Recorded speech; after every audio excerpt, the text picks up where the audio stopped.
Hello guys, নতুন video নিয়ে আজকে আবার হাজির হলাম। আমি নাজমুল ইসলাম, নাজমুল হেল্প টেক চ্যানেলের পক্ষ থেকে। আপনারা সবাই কেমন আছেন? আশা করি সবাই ভালো আছেন। আজকে নতুন একটি টপিক নিয়ে হাজির হলাম, সেটি হচ্ছে অনেক ইউটিউবাররাই জানে না যে আমাদের ইউটিউবের একটা ভিডিও আসলে কিভাবে র্যাঙ্ক করানো যায়। ইউটিউবের একটি ভিডিও র্যাঙ্ক করাতে গেলে অবশ্যই আমাদের হ্যাশট্যাগের প্রয়োজন পড়ে। তো আসলে আমরা একটা ভিডিওর জন্য রিয়েল হ্যাশট্যাগ কোথায় পাবো, সেজন্য আসলে আমাদের একটি অ্যাপসের দরকার হবে।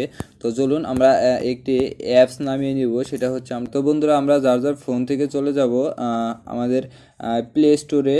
এই অ্যাপসটা নামানোর জন্য আমরা চলে যাব প্লে স্টোরেতে, সার্চ করব tax, T A H, tax for, FOR for videos. দেখুন এখানে একটা অপশন চলে আসে। এখানে যে ট্যাগটা চলে আসে, আপনারা এই ট্যাগটা জাস্ট এই ট্যাবটা দেখুন, 6K রিওয়ার্ডস, মোটামুটি ভালো র্যাঙ্কিং আছে এই ট্যাগটা। তো এটা সবাই ইনস্টল করে নেবেন, যেহেতু আমার ইনস্টল করা আছে। তো আমরা আসলে চলে যাব ওপেনে চলে গেলাম। যাওয়ার পর দেখুন আমাদের এখানে ট্যাগটা ওপেন হচ্ছে, তাড়াতাড়ি চলে আসবে।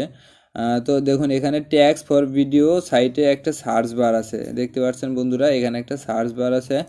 তো আমরা আসলে ইউটিউবে দেখব যে আসলে আমরা যে রিলেটেড ভিডিও আপলোড করব।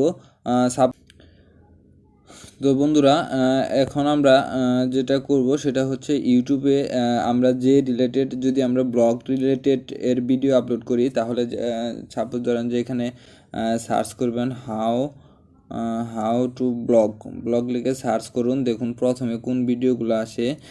সাপোজ ধরেন যে প্রথমে এই ভিডিওটা আসছে, তো এই ভিডিওটা র্যাঙ্কিংয়ে আছে, এই কারণে এই ফার্স্টে এই ভিডিওটা আসছে। তো এই ভিডিওটাকে এখন এই ভিডিওটার লিঙ্ক আমরা কপি করব, শেয়ারের অপশন ক্লিক করে এখান থেকে লিঙ্ক কপি করব। তারপর আমরা চলে যাব আমাদের ওই ট্যাগ অপশনে, ট্যাগ ফর ভিডিওস, ওই অপশনটা অ্যাপসটাতে চলে যাওয়ার পর এখানে সার্চ বার অপশনে ক্লিক করুন। এখানে ওই ট্যাগটা যেটা কপি করে এনেছেন সেটাকে পেস্ট করে দিন। পেস্ট করে দেওয়ার পর নিচে আপনার যে সার্চ বারটা আছে সেখানে সিম্পলি সার্চ করুন। তো একটা অ্যাড আসতে পারে, সবাই একটু অ্যাডটা দেখে নেবেন, যেহেতু আসলে গুরুত্বপূর্ণ একটা জিনিস নেওয়া হচ্ছে, অ্যাড দিতেই পারে।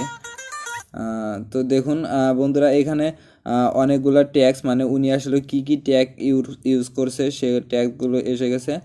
তো এখান থেকে আপনার পছন্দ মতো যে কয়েকটা পছন্দ হয় আপনি সিলেক্ট করে নেবেন।